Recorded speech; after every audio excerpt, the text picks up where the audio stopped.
ओम नमः शिवाय।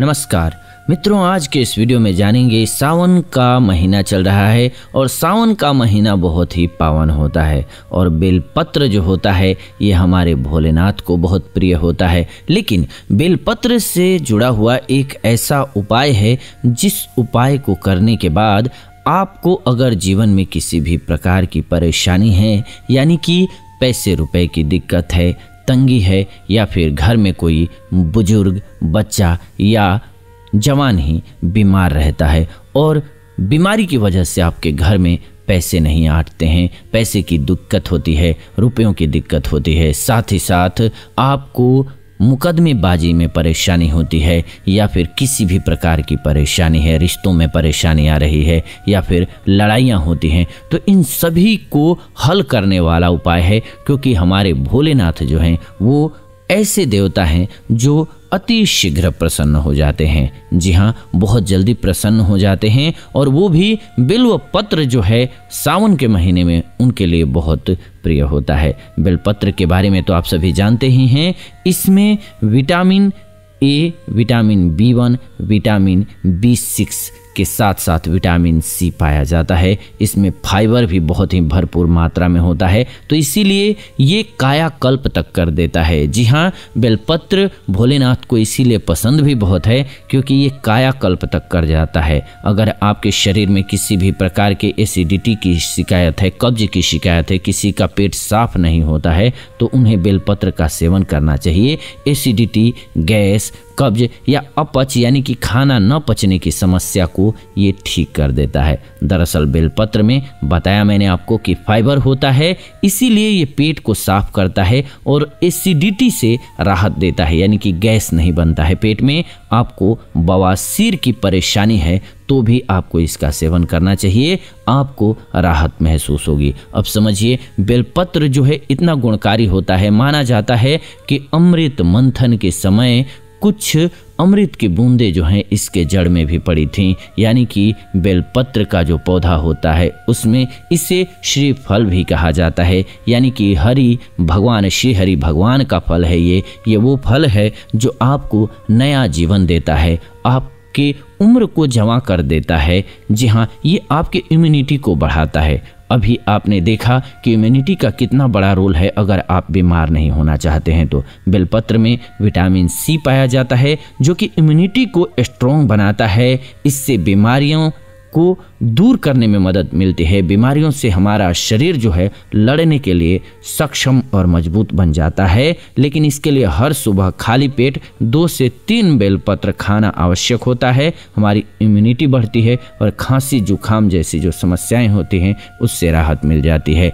अब पैसे रुपए तो आपके स्वाभाविक रूप से बचने लग जाते हैं। अभी तो मैं आपको वो उपाय बताता हूँ जिसको साइंस ने भी प्रूव किया है कि ये फायदे करता है, लेकिन आपको मैं वो उपाय भी बताऊंगा जिससे आपके घर के गृह क्लेश, पैसे रुपए की दिक्कत भी दूर हो जाएगी। जी हाँ, लेकिन और ये खास बात है कि आप सावन में ही नहीं कर सकते हैं, लेकिन सावन में आपको खास लाभ होता है इसका।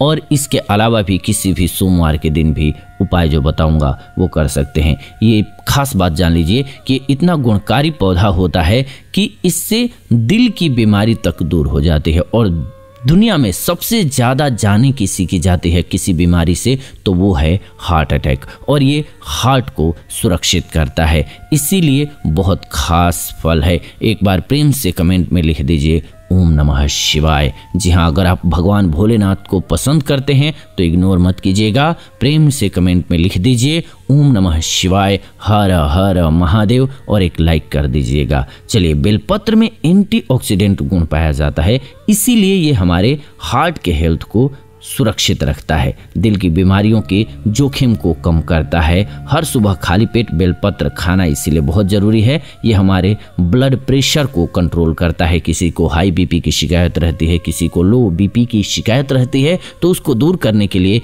इसीलिए बहुत कारगर पत्ते हैं वैसे तो इसका फल भी बहुत अच्छा होता है, लेकिन आज हम बात कर रहे हैं बेलपत्र के पत्तों की। डायबिटीज आप जानते होंगे, यानी कि मधुमेह जो होता है, शुगर जिसे कहते हैं, ये बीमारी बहुत कॉमन है और बहुत से लोगों को परेशान करती है। लेकिन बेलपत्र के पौधे में मौजूद फाइबर और दूसरे तत्व जो होते हैं ब्लड शुगर के लेवल को कंट्रोल रखते हैं। डायबिटीज के पेशेंट को रोजाना सुबह सुबह इसका इस्तेमाल करना चाहिए। शुगर का लेवल काफ़ी हद तक इससे कंट्रोल हो जाता है और ये शरीर को ठंडा रखता है, गले को ठंडा रखता है। भगवान भोलेनाथ ने विष का हलाहल कर लिया, पान कर लिया, इसके बाद ही वो बेलपत्र चढ़ाया जाता है उन पे। आप जानते हैं बेलपत्र की तासीर ठंडी होती है, इसीलिए इसका सेवन करने से पेट ठंडा रहता है। गर्मी में इसका सेवन लू से बचाता है। पेट की गर्मी से होने वाले मुंह के छाले भी इससे दूर हो जाते हैं। तो आप सभी देख रहे हैं कि ये कितना पावन फल होता है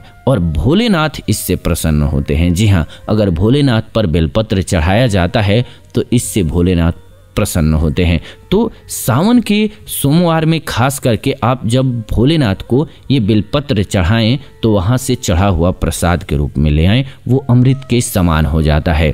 और क्या करना होता है आपको, इस बेलपत्र को चढ़ाने से पहले सबसे पहले तो जाएं और जा कर के देखें। अब आपको वो उपाय बताने जा रहा हूं मैं, जिससे कि आपकी सभी समस्याएं दूर हो जाएंगी। भगवान भोलेनाथ की अगर आप पर कृपा हो गई तो आप समझ लीजिए आपको कभी भी पैसे रुपए की दिक्कत नहीं होगी, बीमारियों की दिक्कत नहीं होगी। खास करके किसी भी प्रकार के ग्रह जो हैं दोष वो सताते नहीं हैं, चाहे शनि हो, चाहे कोई भी ग्रह हो, राहु हो, केतु हो, कोई भी ग्रह का प्रकोप नहीं सताता है अगर भोलेनाथ की कृपा आप पर हो जाती है तो। और भोलेनाथ की कृपा पाने के लिए बेलपत्र जो है बहुत ही पावन पत्तियां होती हैं इसकी, और इसका ये चमत्कारिक उपाय करके आप लाभ प्राप्त कर सकते हैं। एक बार प्रेम से कमेंट में लिख दीजिए ओम नमः शिवाय, भोलेनाथ से प्रेम करते हैं। तो चलिए आंखों को बंद कीजिए और ध्यान से इस बात को समझ लीजिए। बेलपत्र लेना है आपको और बेलपत्र वो लीजिएगा जिसमें छिद्र न हो। ध्यान रखिएगा साफ सुथरी बेलपत्र हो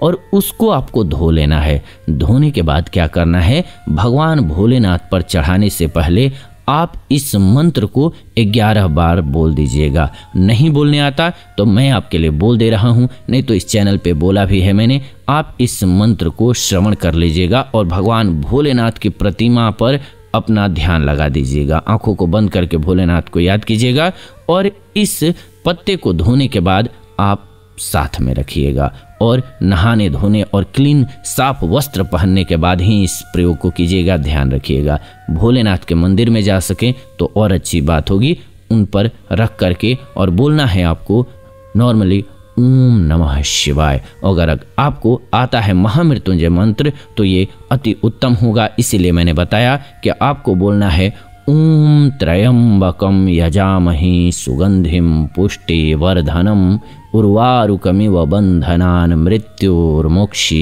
यमामृतात्। इस मंत्र को आपको 11 बार बोलना है और अगर 121 बार बोल सके तो अति उत्तम होता है। मिनिमम आपको 11 बार इस मंत्र को बोलना है। इसके बाद इस बेलपत्र को भगवान भोलेनाथ पर चढ़ा देना है और अर्पित करने के बाद आंखों को बंद करना है और भोलेनाथ को याद करते हुए बोलना है, हे प्रभु मैं अनजान हूँ, अज्ञानी हूँ, आपका बालक हूँ, क्षमा याचना चाहता हूँ। मुझसे अगर जाने अनजाने कोई भी गलती हुई हो जिसकी वजह से मेरे घर में दुख, दरिद्रता, बीमारी या फिर गृह कलेश या फिर पति पत्नी का झगड़ा हो रहा है, इन जो भी समस्या है आपकी, आप अपने मन में बोल दीजिए कि हे ईश्वर, हे प्रभु हमारी इन समस्याओं को दूर करो।